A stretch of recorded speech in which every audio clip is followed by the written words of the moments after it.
Solo. Dulu itu permintaan raja, minta dibuatkan yang bisa dimakan untuk banyak orang. Itu kan seperti budaya itu ya, legendanya Kota Solo lah. Kan sudah jadi ikonnya Kota Solo toh. Itu yang harus diuri-uri biar tetap langgeng, tetap ada terus.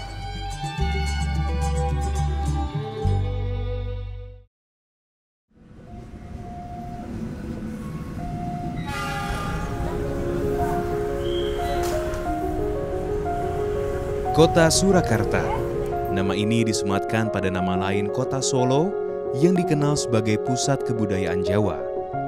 Tak heran jika Solo menjadi tempat yang tepat untuk bernostalgia sambil menikmati beragam wisata budaya, sejarah, dan kulinernya yang melegenda.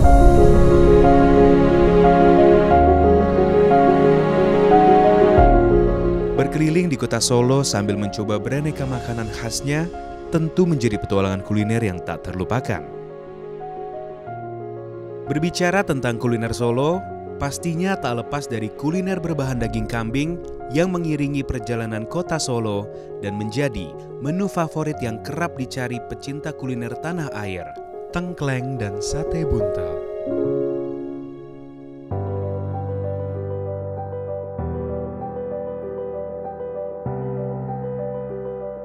Perkenalkan, nama saya Ibu Mami Sudarni, generasi kedua dari sate Pak Haji Bejo Solo.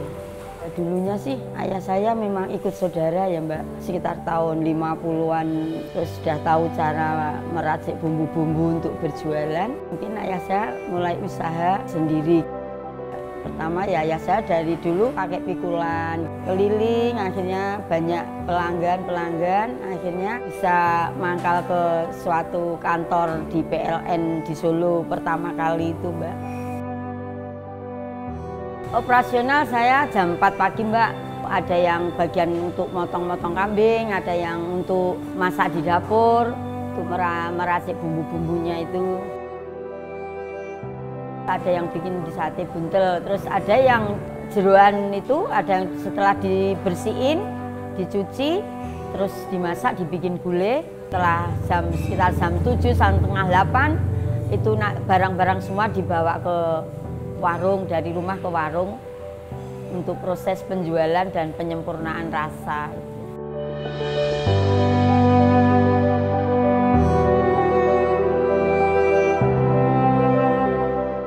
Asal mula makanan tengkleng itu yang saya tahu zaman dulu saat masih penjajahan di Solo itu kekurangan bahan makanan ya.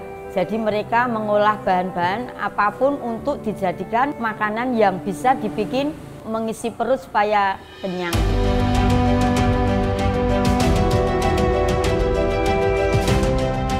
Karena pada saat itu banyak tulang dan jeroan kambing yang kurang disukai aja, itu akhirnya diolah untuk mengisi macamnya menu. Jadilah mereka memasak makanan yang sekarang dikenal dengan nama tengkleng, gulai. Sate buntel sendiri dulu dibuat dari bagian kambing-kambing yang agak keras, selalu dicincang, dikasih bumbu juga.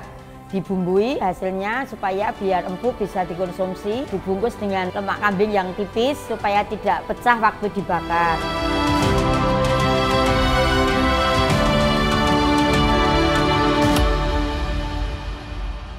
Ya, harapan saya semoga kuliner khas Solo terus dilestarikan oleh generasi berikutnya Mbak. Karena kuliner di Solo ini merupakan makanan legendaris lah. Jadi wajib kita jaga bersama-sama. Karena jadi salah satu kekayaan budaya kita.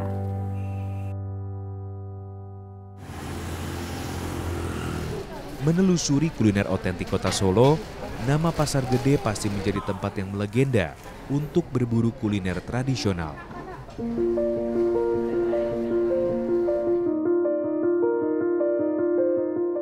Bermacam kuliner lezat seperti es dawet telasih, cabuk rambak, brambang asem, es gempol pleret, serta jajanan pasar lainnya yang akrab disebut lenjongan tersaji lengkap di sini.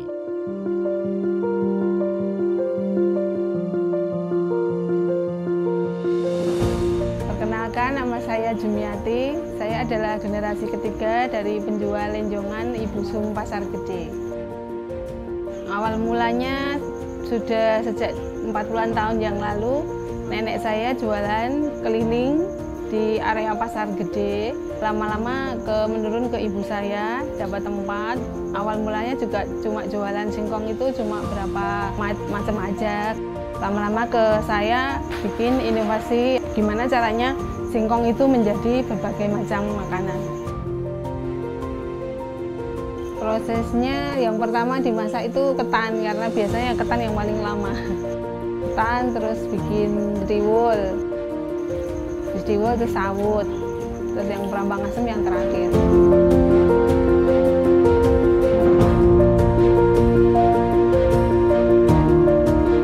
Satu porsi lenjongan itu ada klepon, cenil, ketan hitam, ketan putih, gendar, tiwul, gatot. Kami mempertahankan dengan cara tradisional karena kami rasa yang tradisional itu disedap, tahan lama, lebih tanak makanannya itu, panasnya awet. Karena saya yakin kalau kue tradisional itu nggak pakai bahan pengawet, yang alami gitu loh. Kalau yang kue-kue sekarang kekinian kan banyak ada pengawetnya, ada pewarna itu, buatannya itu. Meskipun sekarang banyak makanan kekinian yang bermacam-macam, tapi kami berusaha untuk mempertahankan makanan tradisional ini agar tidak punah dan bisa menjangkau ke semua lapisan masyarakat, orang tua, anak muda, bahkan bisa ke luar negeri. Menyusuri berbagai kuliner khas kota Solo belum lengkap tanpa membahas ikon kulinernya yang sudah tersebar di sepanjang jalan kota.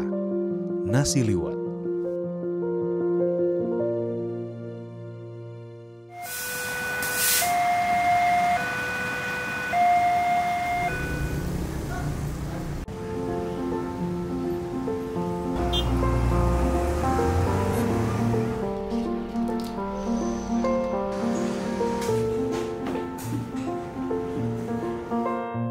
Nama saya Ibu Atik Triwulandari. Saya merupakan generasi keempat dari Trah Nasi Liwet Buwongso Lemu. Diawali dari Mbah Buyut, nenek buyut dulu ya. Itu zaman tahun 50-an itu dari Mbah Buyut. Itu yang namanya tamu ya malam ya, karena nenek dulu piainya gemuk. Jadi bilanginya Mbah Wongso Lemu, Mbah Wongso Lemu gitu. Dari mulut ke mulut, terus malah dijadikan nama saja untuk rumah makan ini, malah jadi terkenal. Kalau di sini mulai masak ya jam 6, jam 7 itu sudah mulai. Yang datang itu pertama ayam dan lain-lainnya. Pokoknya lauknya dulu. Setelah itu kelapa datang, sekitar jam 8-an, mulai proses meresi kelapa itu tadi. Setelah itu baru ngekel ke berasnya, terus ngaruh, terus bikin nasinya itu.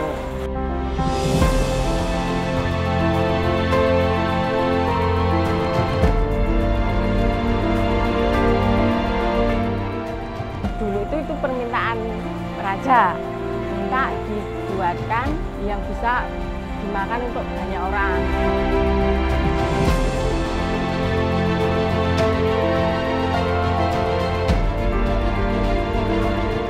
Harapan saya ingin nasi liwet ini tetap terus ada karena ini merupakan ikon kota Solo.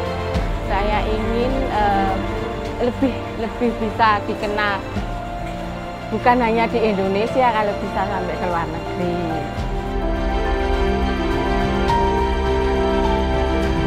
Kota Solo selalu menyimpan ragam tradisi dan kuliner yang otentik. Keramahan dan kehangatan masyarakatnya juga yang membuat Solo menjadi tempat yang nyaman untuk menjelajah kuliner klasik.